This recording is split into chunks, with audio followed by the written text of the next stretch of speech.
Oh, tingnan nyo guys, nagkaroon na ng fish kill dahil sa mainit na panahon. Oh. Oh, dahil sa mainit na panahon, dami nagkamatay na mga isda dito. Oh. Pero doon pa sa kanto, yan, yun, kami yan.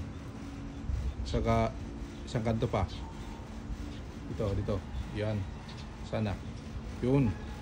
Dami mga isda na namatay dahil siguro sa mainit na panahon na ito. O yan, o. Tingnan nyo. Malaki na yan mga isda. Oo. Oo, yan. Namatay, yan. Yan, dami yan. O. Yan guys. Kumakain ba kayo nito kung hindi pa patay yung isda?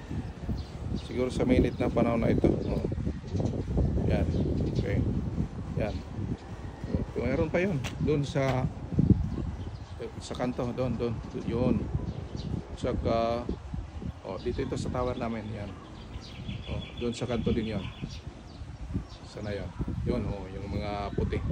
Yan. Mga patayan na isda. Yun, oh. Yun. Yan, dami hanggang sa doon sa kanto. Oh. Oh, yan. Yan. Oh. Yung mga maputi, mga isda yan. Yan. Oh, tower namin yan. Okay. Oh, dito sa malapit sa akin. Yan guys. Yan.